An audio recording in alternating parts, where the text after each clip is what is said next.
Bismillahirrahmanirrahim. Assalamualaikum dan selamat sejahtera. Kami dari kumpulan 7 ingin membentangkan satu teori yang agak menarik dalam sesi kaunseling, iaitu yang ingin saya membentangkan, kumpulan kami ingin membentangkan ialah teori tingkah laku. Okey, next slide Daus. Okey, sebelum kita memahami apa itu teori tingkah laku, pertama sekali wajiblah kita memahami konsep teori itu dahulu. Maka untuk memahami konsep teori itu, teori boleh dikatakan didefinisikan sebagai 3 perkara, iaitu prinsip am, dasar dan juga pendapat. Apakah perkara ini? Maka teori boleh didefinisikan sebagai kepada pendapat atau pemahaman yang dikemukakan oleh tokoh bagi menjelaskan sesuatu perkara maupun prinsip yang menjadi dasar kepada pembentukan kepada pengetahuan dalam penggunaan harian kita pada ini. Maka hal ini menjelaskan bahawa teori yang diwujudkan adalah sebagai panduan untuk menjadi kita lebih mahir dalam sesuatu bidang tersebut. Macamlah teori kaunseling ini. Maka apakah kepentingan untuk mempelajari teori ini? Okey Daus, next slide. Okey, kepentingan teori pada sesi kaunseling, terutamanya dalam sesi kaunseling, pertama kita melihat konteks dia adalah kemudahan dalam membuat konseptualisasi kes, dan yang kedua sebagai membantu kaunselor dalam melihat kereselanannya. Maka apakah yang maksudkan dengan kepentingan pertama? Dalam kita mengetahui bahawa setiap teori mempunyai cara-cara dan teknik yang dicadangkan, maka teori akan membantu para kaunselor untuk mendapat idea dan juga mengatur strategi dalam menyelesaikan sesuatu masalah. Yang kedua adalah sebagai bantuan kepada kaunselor untuk meramal tingkah laku, emosi dan juga keputusan dalam melakukan sesi kaunseling. Kepentingan yang kedua, kita tengok pula apa sub-sub perkara tersebut. Maka dalam memperlihatkan kerasional seorang kaunselor ini, teori ini akan membantu memberi jalan penyelesaian kepada masalah-masalah yang dialami oleh kaunselor, sebagai kita boleh merujuk balik apa masalah-masalah dalam sesi kaunseling. Yang ketiga, yang kedua adalah seorang kaunselor akan dapat membuat keputusan yang lebih baik berdasarkan panduan-panduan kaunseling yang telah dipelajari. Okey, next slide Daus. Maka jadi kita dah memahami konsep-konsep teori, kita dah faham apa kepentingan teori, kita dah faham maksud teori. Jadi kumpulan kami telah memilih satu teori, iaitu teori terapi dalam kaunseling. Maka teori tingkah laku dalam kaunseling merupakan satu pendekatan tingkah laku yang mula diperkenalkan semenjak awal kurun ke-20 oleh individu seperti John B. Watson, B. F. Skinner, Albert Bandura. Pendekatan ini sebagai penambahbaikan yang bermula daripada pendekatan pelaziman responden hinggalah ke teori pembelajaran sosial. Malah teknik terapi tingkah laku ini turut diserap ke dalam terapi rasional emotif tingkah laku, terapi tingkah laku kognitif dan terapi realiti dan juga terapi multimodal. Okey. Kita dah memahami konsep teori, kita dah memahami apa maksud teori, apa kepentingannya. Maka kita dah tahu bahawa kumpulan kami ini memilih teori tingkah laku. Jadi kita melihat kepada objektif kajian dahulu. Objektif kajian dalam kami lakukan adalah untuk mengenal pasti prinsip-prinsip asas pendekatan teori ataupun terapi tingkah laku ini. Yang kedua adalah mengetahui peranan-peranan kaunselor dan matlamat teori dalam sesi kaunseling ini, dan juga memahami proses kaunseling dan teknik yang berasaskan terapi ini juga. Selain itu, kami juga ingin menjelaskan kelebihan dan kelemahan pengaplikasian teori ataupun terapi tingkah laku dalam sesi kaunseling. Dan yang terakhir adalah mengenal pasti aplikasi teori atau tingkah laku terapi tingkah laku ini dalam setting silang budaya. Jadi objektif kajian ini adalah panduan kepada kajian kami untuk memperjelaskan lebih lagi apa yang dimaksudkan dengan teori tingkah laku ini. Maka saya menyerahkan kepada rakan saya yang kedua, iaitu saudari Jeha. Baik, dipersilakan saudari Jeha. Okey, baiklah. Terima kasih Saudara Fizan. Saya akan meneruskan untuk pengasas teori yang pertama, iaitu B.F. Skinner. Beliau merupakan pelopor utama bagi teori tingkah laku ini.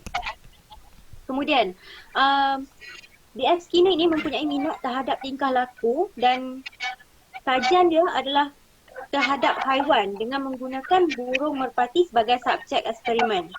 Okey, permulanya B.F. Skinner ini tidak mempunyai asas dalam bidang psikologi, namun disebabkan persekitarannya, beliau menyambung pengajiannya pada tahun 1931 dalam bidang psikologi dan mendapat anugerah ijazah Doktor Falsafah di University Harvard.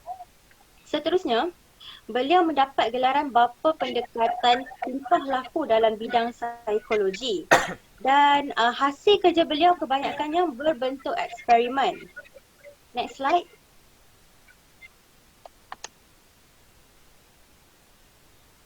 Okey, pengasas yang kedua ialah Albert Bandura. Okey, beliau pada tahun 1952, beliau dianugerahkan ijazah Doktor Falsafah dalam bidang psikologi klinikal dari University Iowa.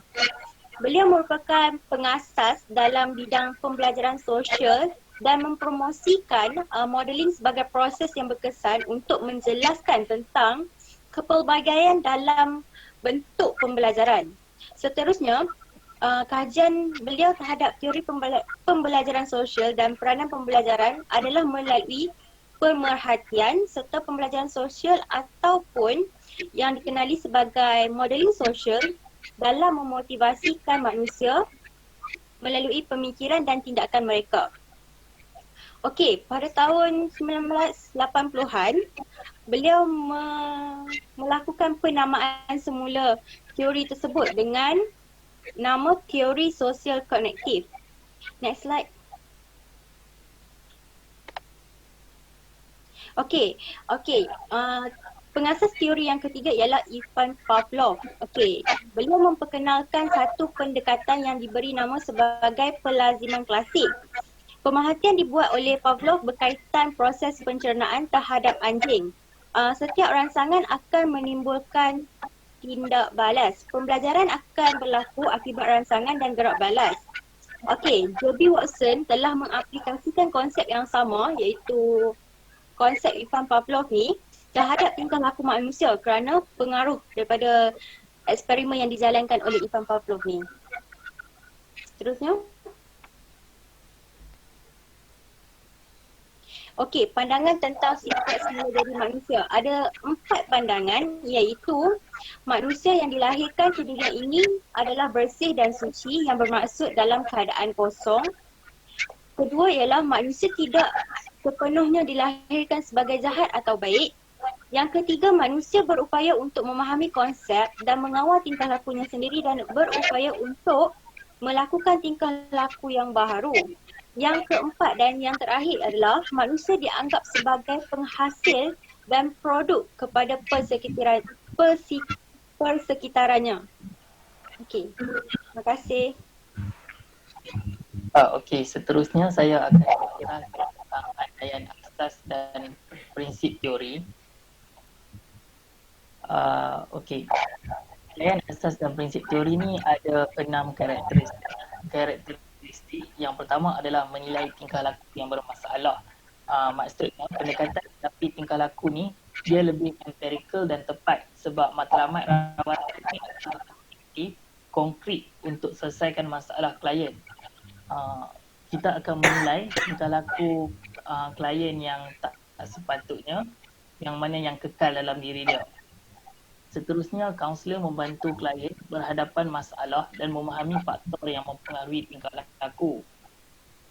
Ada 2 faktor yang kita akan lihat, iaitu yang pertama adalah faktor historical, yang kedua adalah faktor persekitaran.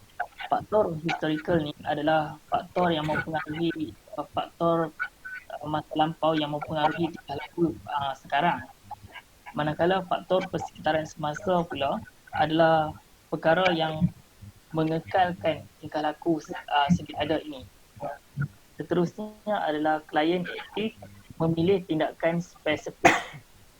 Okay. Yang ketiga adalah klien bukan hanya bincang tentang tingkah laku, tetapi klien ni mesti mempraktiskan strategi untuk atasi masalah tersebut.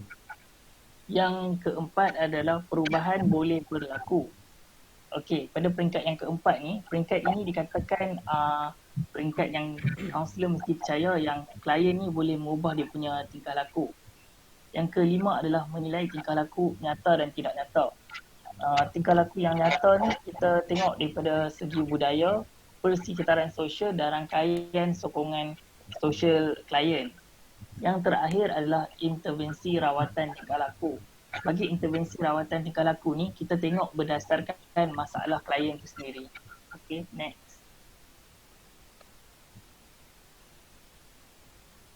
Okay, seterusnya saya akan berbincang tentang matlamat terapi. Matlamat terapi, kaunselor mengenal pasti peristiwa dan faktor tingkah laku klien. Seterusnya, kaunselor membantu klien menetapkan matlamat. Yang ketiga, memilih beberapa masalah untuk diselesaikan dan berdasarkan isu-isu yang diutarakan klien. Yang keempat, merangka matlamat spesifik yang jelas, objektif, boleh ukur, konkret dan mudah dipahami. Akhir sekali adalah pelan tindakan strategik untuk mencapai matlamat. Okey, dan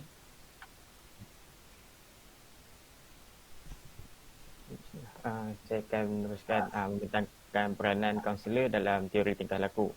So, untuk kaunselor yang mengamalkan teori tingkah laku ni dalam sesi, kaunselor perlulah membuat penilaian kefungsian klien atau menganalisis tingkah laku untuk mendapatkan maklumat berkaitan dengan situasi, dimensi tingkah laku bermasalah dan kesan daripada masalah tersebut secara sistematik. Kemudian kaunselor juga perlulah berperanan secara aktif dan direktif atau terarah serta berfungsi sebagai perunding dan penyelesai masalah klien. Di mana direktif ni menunjuk pada dalam perbincangan tu kaunselor haruslah berfokuskan ataupun menggalakkan klien untuk bercerita tentang masalah yang ingin dibincangkan. Dan kaunselor juga perlulah peka kepada clue atau petunjuk yang diberi oleh klien untuk menunjukkan kemahiran pada masa yang sama menunjukkan kemahiran sensitif dan kepakaran klinikal. Petunjuk ini merujuk kepada kepada perkara atau penyebab kepada masalah yang berlaku.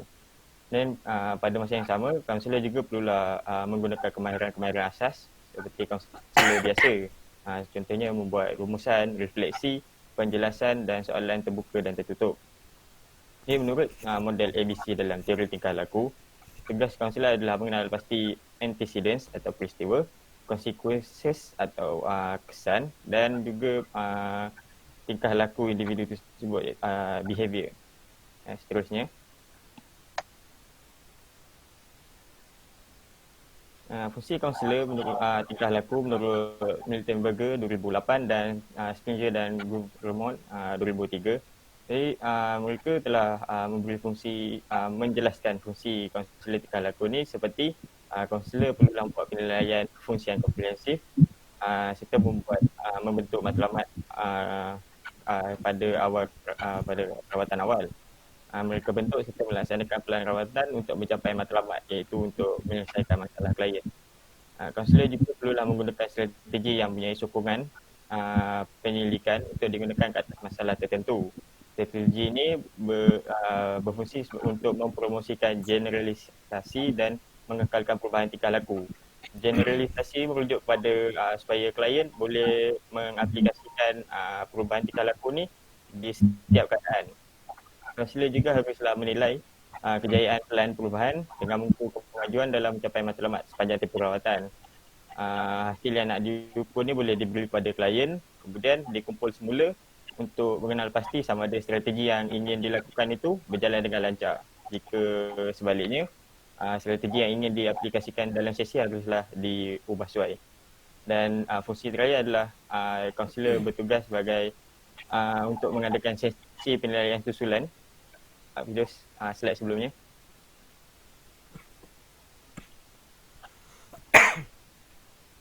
Fungsi terakhir tadi, kaunselor juga perlulah mengadakan sesi penilaian susulan di mana untuk mengenal pasti sama ada perubahan tingkah laku yang klien lakukan tu berjalan sepanjang masa atau sebaliknya. Jika klien mempelajari cara untuk mengenal pasti dan mengatasi apa jua halangan dalam Selain daripada kaunselor, klien juga mempunyai peranan dalam sesi, di mana klien haruslah menghadiri sesi secara sukarela tanpa paksaan dari mana-mana pihak. Selain itu, klien juga mestilah bersedia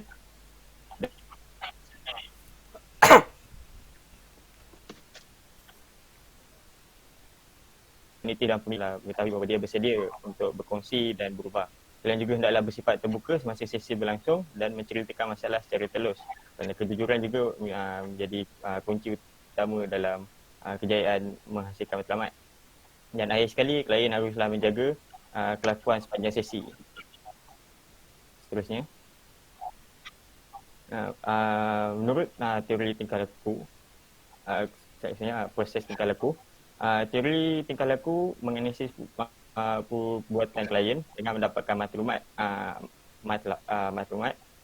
menyebab situasi, dimensi tingkah laku yang bermasalah dan kesan daripada masalah tersebut, yang juga dikenali sebagai ABC model, iaitu A adalah antecedents, B adalah behavior dan C adalah consequences. Jadi menurut model ABC, behavior dipengaruhi oleh peristiwa tertentu, iaitu A, dan peristiwa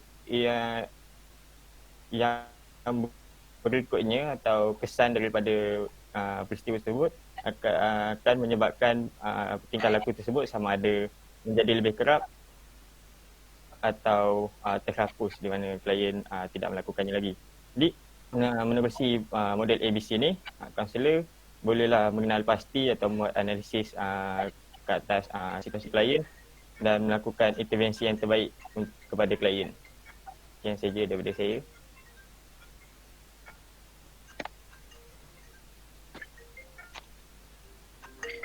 Okey, bercakap tentang teknik-teknik teori,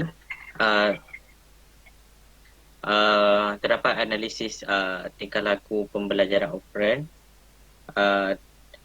yang mana dalam analisis tingkah laku ini terdapat juga disintesis sistematik, teknik imaginary flooding, latihan relaksasi, latihan conversion, dan teknik modeling. Seterusnya,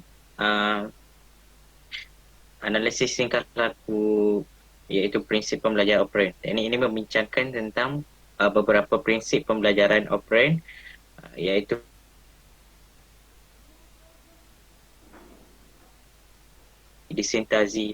disintetisasi sistematik, yang mana teknik ini bina oleh Joseph Woke berdasarkan prinsip pembelajaran klasik yang direka bentuk untuk merawat pesakit yang mengalami kerisauan tahap tinggi atau ketakutan terhadap sesuatu peristiwa, orang tertentu, objek atau ketakutan umum. Yang ketiga, teknik seterusnya ialah teknik imaginal flooding. Teknik ini melibatkan pendedahan secara berlebihan kepada imej atau gambaran sesuatu objek dan peristiwa yang berlaku yang menjadi ketakutan yang menimbulkan kerisauan kepada klien. Yang keempat, teknik modeling, yang mana teknik pembelajaran daripada pemerhatian. Yang kelima, latihan relaksasi, digunakan untuk membantu klien mengatasi tekanan. Dan yang terakhir, latihan kemahiran sosial, digunakan untuk membantu klien berinteraksi dengan orang lain dalam persekitaran sosial yang berbeza dengan lebih bagus. Seterusnya saya serahkan kepada Isyami.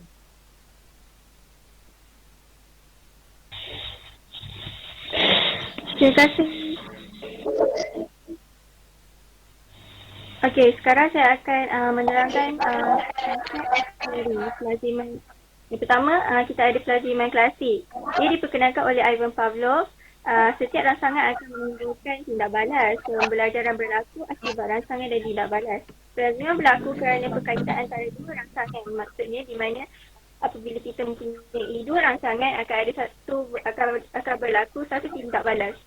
Terdapat 3 peringkat pelaziman, iaitu peringkat sebelum pelaziman, peringkat semasa pelaziman dan peringkat selepas pelaziman. Mengikut teori ini, Pavlov telah menggunakan anjing sebagai kajiannya. Okey, seterusnya.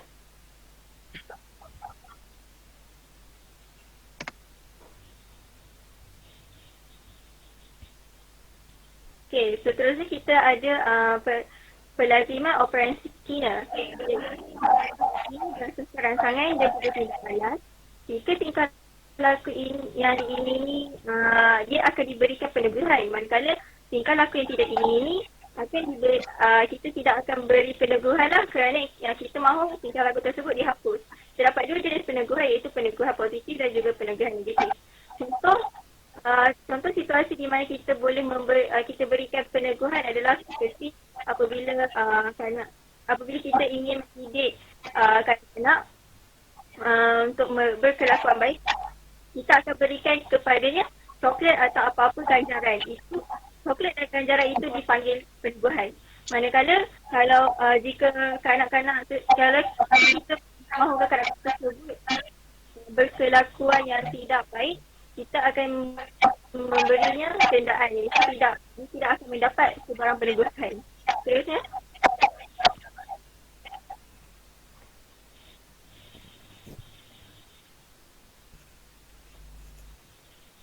Okey, seterusnya ialah teori kognisi sosial. Jadi ini dia lebih kepada pemikiran, perasaan, imajinasi dan ingatan. Lebih kepada pengalaman ataupun perkara yang kita tidak nampak. Ia berbeza berbanding dengan teori-teori lain di mana kita boleh melihat daripada segi fizikal. Aspek penting dalam teori ini adalah pemerhatian dan modeling yang menekankan peranan pemikiran dalam imej dalam kefungsian.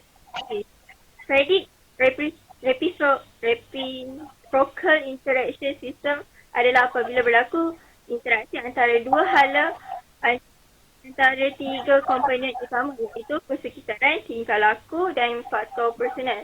Faktor personal ini pula ada banyak, ada dua, kepercayaan, pengharapan dan juga kesamaan.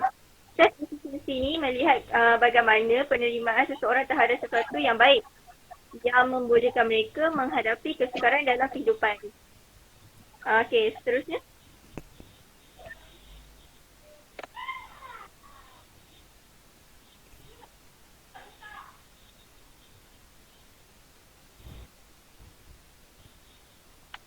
Okey, seterusnya adalah personality. Personality itu datangnya daripada perkataan Latin iaitu bermaksud persona, merujuk kepada topeng itu pelindung muka. Sifat manusia secara semula jadinya selepas dilahirkan adalah neutral, iaitu tidak ada baik dan tidak ada jahat. Itu adalah menurut Locke. Manakala kemudian manusia dikatakan mempunyai personality mengikut kepada interaksi mereka dalam persekitaran.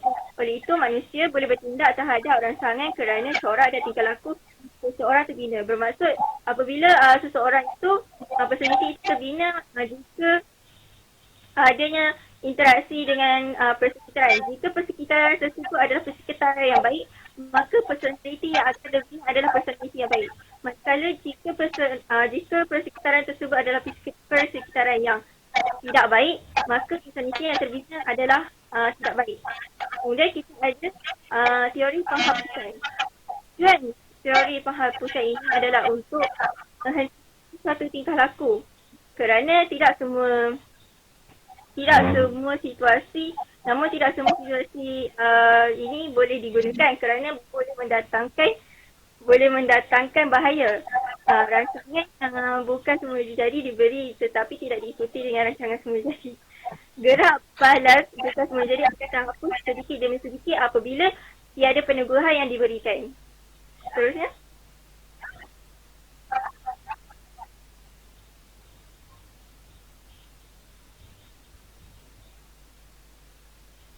Baiklah, seterusnya adalah teori generalisasi. Generalisasi ini adalah tingkah laku yang diberi peneguhan menyebabkan menurutnya kesimpulan dan kesimpulan tersebut atas tingkah laku lain dengan menggunakan rangsangan yang hampir sama. Okey, ini contohnya apabila kita telah melatih seekor anjing mendengar bunyi loceng, maka anjing tersebut akan mengeluarkan air liur. Konsep teori generalisasi ini, apabila anjing tersebut mendengar sesuatu yang hampir sama bunyi seperti loceng tersebut, maka ia akan mengeluarkan air liur juga. Bunyi yang seakan-akan sama seperti loceng tersebut dipanggil sebagai kesimpulan kerana anjing tersebut telah membuat kesimpulan bahawa bunyi tersebut sama seperti bunyi loceng. Maka dengan itu dia akan mengeluarkan air liur. Pembezaan. Upaya untuk bertindak balas terhadap situasi berbeza kerana ia berbeza pada sangat keadaan yang disifatkan penting kepadanya daripada individu tersebut. Itu je. Kemudian saya akan serahkan kepada Okey, untuk aplikasi teori dalam setting silang budaya. Teori ini dapatlah disesuaikan terhadap masyarakat di Malaysia yang mana masyarakat am terdiri daripada pelbagai bangsa iaitu Melayu, Cina, India, masyarakat pribumi dan sebagainya. Dalam proses merawat tingkah laku klien, analisis kefungsian perlu dijalankan oleh kaunselor terlebih dahulu ke atas klien yang mempunyai tingkah laku yang bermasalah. Maklumat berkaitan faktor persekitaran klien dianalisis agar kaunselor dapat mengetahui punca dari mana berlakunya masalah tingkah laku tersebut. Penganalisaan ini penting supaya kaunselor dapat mengetahui kesan tingkah laku ke atas persekitaran klien. Berdasarkan analisis yang kita buat, kaunselor akan menetapkan matlamat yang ingin dicapai oleh klien dan seterusnya kaunselor menentukan strategi rawatan klien. Seterusnya dipersilakan Saiful. Okey, seterusnya saya akan tuangkan mengenai kelebihan tingkah laku. Teori ini kelebihan teori ini yang mana yang memberi perhatian yang spesifik terhadap satu perkara. Kaunselor akan membantu klien dalam menyelesaikan masalah dan bukan itu saja, ia akan bukan hanya bercakap mengenai saja, ia akan membantu klien dalam rangka pelan tindakan. Yang kedua, teori ini memberi fokus kepada faktor-faktor persekitaran klien yang mana ia akan menyumbang kepada masalah tingkah laku dan kesan tingkah laku klien itu sendiri. Iaitu hal ini kerana teori ini mengambil banyak aspek daripada kehidupan klien yang menjadi peneguhan dalam sesuatu masalah. Masalah klien yang dapat diatasi jika pengenapasti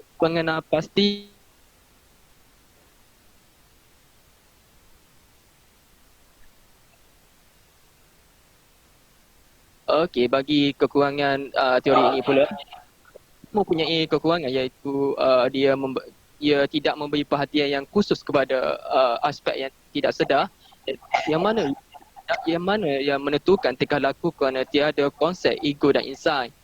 Keterbatasan teori ini yang mana ia hanya melihat dan memberi tumpuan yang lebih kepada aspek tingkah laku sahaja serta tidak melihat terhadap faktor-faktor lain yang mungkin akan memberi impak kepada seseorang klien itu seperti aspek kerohanian, hubungan kekeluargaan yang patut diperhatikan bagi membolehkan masalah klien itu dapat diselesaikan. Okey, next.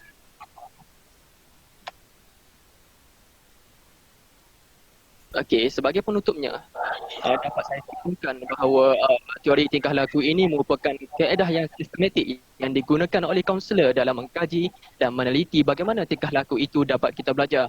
Teori ini menggunakan pendekatan tersendiri yang mana yang banyak berjaya menjadikannya sebagai langkah yang berkesan dalam membantu klien. Teori tingkah laku ini merupakan pendekatan klinikal yang mana yang digunakan dalam untuk melihat kepelbagaian terhadap gangguan-gangguan dalam pelbagai keadaan. Teknik-teknik seperti pengaplikasian konsep peneguhan dan hukuman, desensitisasi sistematik, latihan kemahiran sosial, modeling clothing dan lain-lain digunakan dalam teori ini. Faktor-faktor persekitaran klien yang diambil yang dipentingkan yang mana ia menyumbang kepada masalah tingkah laku dan kesan tingkah laku tersebut terhadap persekitaran yang mana klien di mana teori ini dapat diaplikasikan kepada klien-klien yang datang daripada pelbagai latar belakang dan persekitaran yang berbeza-beza. Okey, itu saja daripada kumpulan kami. Terima kasih.